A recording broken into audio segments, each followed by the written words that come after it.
Mari kita bongkar bagaimana Wall Street menciptakan uang siluman buat kasih utang pada semua negara di dunia. Ini adalah ilmu yang tak diajarkan di sekolah. Nggak ada teorinya. Ini adalah praktek yang hanya diketahui oleh para pemain kelas atas di Wall Street. Ada dua cara untuk menciptakan uang siluman buat kasih utang. Lewat bank sentral atau lewat bank-bank komersial biasa. Kita bahas yang pertama dulu, menciptakan uang siluman lewat bank sentral. Model yang pertama ini sebenarnya bisa dilakukan lewat bank sentral mana saja. Di sini kita gunakan contoh bank sentral yang paling berpengaruh di dunia, Federal Reserve Bank, disingkat Fed. Begitu juga pelakunya, para elit keuangan. Sebenarnya bukan cuma di Wall Street, bisa di Eropa, di Jepang, di Cina, dan lain-lain. Di sini kita ambil contoh distrik keuangan yang paling berpengaruh di dunia, Wall Street. Instrumen keuangan yang digunakan adalah bond, surat utang tanpa jaminan. Nggak perlu jaminan sumber daya alam, nggak perlu jaminan proyek. Betul nggak Pak Daniel? The name's Bond. James Bond. Kita lihat fakta. Dengan alasan pandemi, Fed beli bon-bon swasta di pasar modal. Contoh berita di Bloomberg, Fed bahkan akan terus beli bon meski kondisi ekonomi sudah membaik.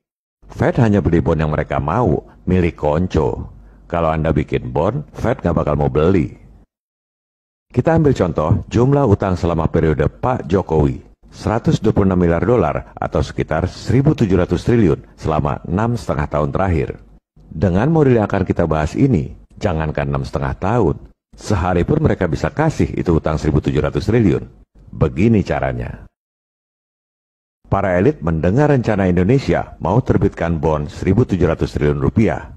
Bentuknya SUN, surat utang negara. Bunganya katakan 4,25%. Mereka tinggal colek Fed. Bos, Bu Sri Mulyani butuh duit 1.700 triliun tuh. Saya mau borong SUN-nya. Saya terbitkan bon 1.700 triliun ya. Tentu dalam dolar, 126 miliar dolar. Kita rupiahkan supaya mudah dipahami awam. Sebagai bankir, Fed berhitung risiko. Sumber pembayarannya nanti dari mana? Oh, dari SUN. Ada menteri terbaik dunia. Pasti dibayar. Risiko 0. Oke bos, laksanakan. Maka, langkah pertama, Wall Street terbitkan bon 1.700 triliun rupiah ke pasar. Bunganya dibikin sangat rendah, misalnya 1,25%. Nggak ada orang mau beli bon swasta dengan yield serendah itu, kecuali Fed. Fed ini punya kewenangan mutlak, bisa beli bon siapa aja yang dia mau, bunganya berapa aja. Presiden maupun Senat nggak boleh mengaudit. Kalau ditanya, Fed berlindung pada asas independensi bank sentral. Maka bon swasta itu dibeli semua oleh Fed. Nggak perlu persetujuan presiden, nggak perlu persetujuan Senat atau DPR. Langkah kedua, bon Wall Street itu dibukukan di neraca Fed bagian aset. Lawannya, di bagian liabilitas, Fed terbitkan uang dalam peredaran 1.700 triliun rupiah. Tentu dalam dolar. Kita tulis rupiah untuk memudahkan pemirsa awam. Pembukuannya balance, sesuai kaidah-kaidah akuntansi perbankan internasional.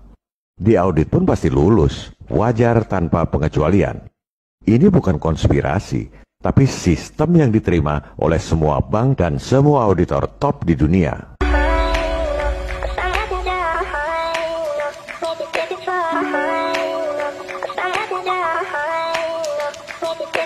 Coba kita lihat laporan keuangan Fed. Uang dalam peredaran ada di bagian liabilitas. Jumlahnya 1,7 triliun dolar. Lawannya di bagian aset apa? Apa yang jadi dasar atau jaminan buat terbitkan uang 1,7 triliun dolar? Emas. Bohong. Emasnya cuma 0,6% dari uang yang diterbitkan oleh Fed. Jadi apa dasar untuk menerbitkan uang 1,7 triliun dolar itu yang dipuja-puji sebagai mata uang terkuat di dunia? Apa dasarnya? Lihat aja aset yang paling besar apa? Treasury Securities. 2,4 triliun dolar. Namanya doang keren, Treasury Securities, surat berharga. Padahal cuma kertas bon doang, surat utang tanpa jaminan. Kalau Anda mau beli rokok, pakai kasbon utang, pasti ditolak sama tukang rokok. Kalau Wall Street ini, kasih bon utang tanpa jaminan 2,4 triliun dolar pun dibeli oleh Fed. Saya kalau ngomong selalu pakai data loh, bukan asal ngecap. Datanya ada di layar.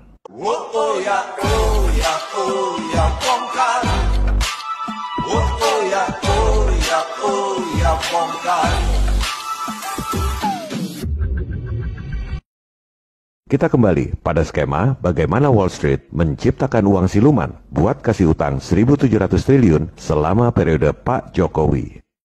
Tadi kita sudah bahas, langkah pertama, Wall Street terbitkan bond 1.700 triliun dengan bunga rendah, dibeli oleh Fed. Surat utang tanpa jaminan itu oleh Fed dibukukan sebagai aset. Berdasarkan aset surat utang itu, Fed terbitkan uang 1.700 triliun rupiah. Tentu dalam dolar. Jadi, uang dolar yang kita utangi itu sebenarnya cuma hasil permainan debit kredit perbankan. Ini bukan konspirasi, tapi sistem yang diterima oleh semua auditor paling top di dunia. Langkah keempat, uang siluman 1.700 triliun itu oleh Fed diberikan pada Wall Street. Kemudian, uang siluman 1.700 triliun itu digunakan oleh Wall Street buat beli Sun. Pemerintah terima uang hasil penjualan Sun itu 1.700 triliun. Pemerintah happy. Media-media memuji Menteri Sri Mulyani berhasil menerbitkan bond terbesar dan terlama sepanjang sejarah Republik Indonesia. Langkah berikutnya, Bu Menkyu bayar bunga utang. Bunganya aja tiap tahun. Utang pokoknya nggak perlu dibayar dulu. Katakan bunganya tadi 4,25%. Jadi, Bu Menkyu bayar 72,2 triliun rupiah setiap tahun. Wall Street terima bunga 4,25% itu. Yang 1,25% back to back dibayar ke Fed.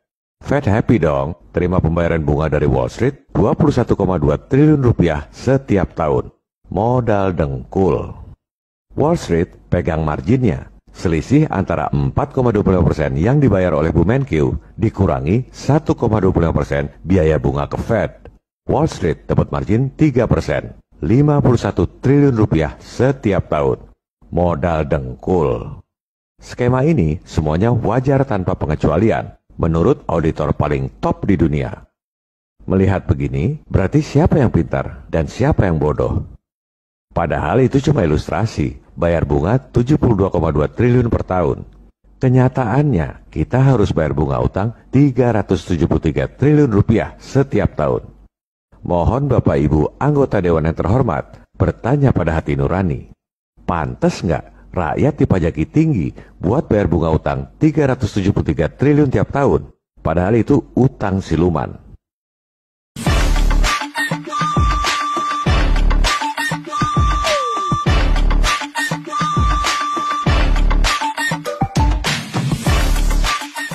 Tadi di awal kami katakan bahwa ada dua cara untuk menciptakan utang siluman. Sekarang kita bahas cara yang kedua, yaitu melalui bank-bank komersial biasa. Secara umum skemanya hampir sama, bahkan bunganya pun sama. Bank komersial itu yang penting pembayarannya aman dan bunganya di atas bunga deposito. Di Amerika, bunga deposito itu cuma sekitar 0,5%. Jadi kalau Wall Street tawarkan bond 1,25%, pembayarannya aman karena back to back dibayar oleh negara pengutang. Bank masih untung 0,75%. Lebih besar untungnya dari yang punya duit, cuma dapat 0,5%. Bedanya hanya di pembukuan neraca. Bank-bank komersial itu nggak boleh bukukan uang dalam peredaran. Bank terima deposito dibukukan di bagian liabilitas. Lawannya adalah kas di bagian aset. Kalau nggak disalurkan sebagai kredit, banknya rugi karena harus bayar bunga deposito. Apalagi deposito hasil bailout 29 triliun dolar akibat krisis subprime lending tahun 2008. Duit itulah yang dipakai buat kasih utang pada semua negara di dunia. Bank tinggal pindahkan dari kas ke bond, sama-sama di bagian aset. Pembukuannya pasti balance. Di audit pun sudah pasti wajar tanpa pengecualian. Cara kedua ini yang sebenarnya lebih banyak dilakukan. Fed memang terbitkan uang baru untuk kasih utang pada pemerintah Amerika. Kalau untuk kasih utang pada Indonesia, Fed nggak perlu terbitkan uang baru. Cukup pindahkan dari aset kas ke aset bond, sama persis dengan bank-bank komersial ini. Sisanya semua sama. dari bunga utang 373 triliun tiap tahun yang dibayar oleh Indonesia, Wall Street dapat duit sekitar 263 triliun rupiah setiap tahun selama 30-50 tahun. Bank-bank komersial dapat duit 110 triliun rupiah dipotong buat bayar deposito nasabah, bank masih untung sekitar 66 triliun rupiah tiap tahun selama 30-50 tahun dan bisa diperpanjang.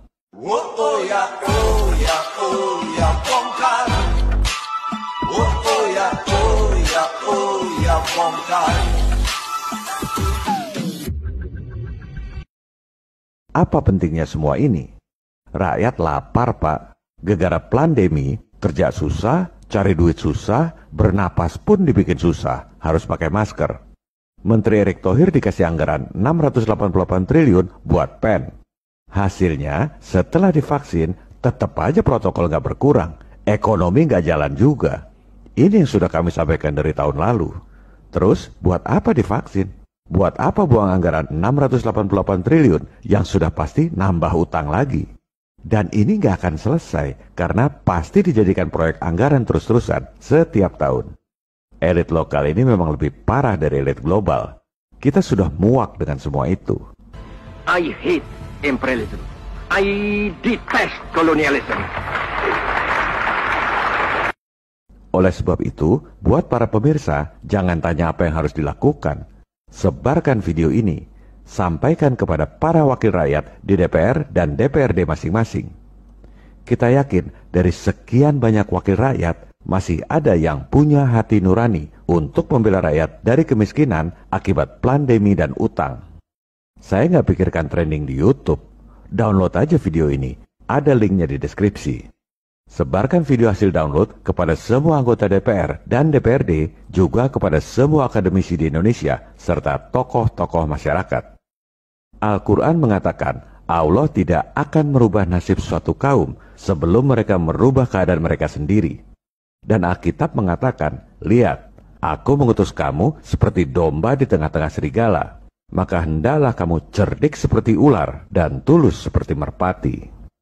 Mari kita berjuang untuk kebenaran, untuk merubah nasib seperti yang dikatakan dalam Al-Quran dengan hati tulus seperti merpati, seperti yang dikatakan dalam Alkitab.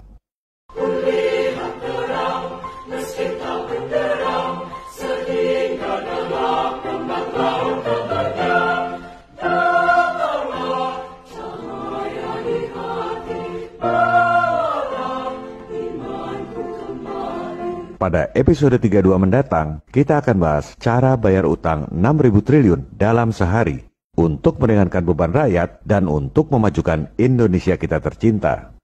Buat para pemirsa dari negara-negara lain seperti Malaysia, Singapura, Jepang, dan juga Amerika, skema bayar utang yang akan kami sampaikan pada episode mendatang itu juga bisa dilakukan oleh tiap negara di dunia.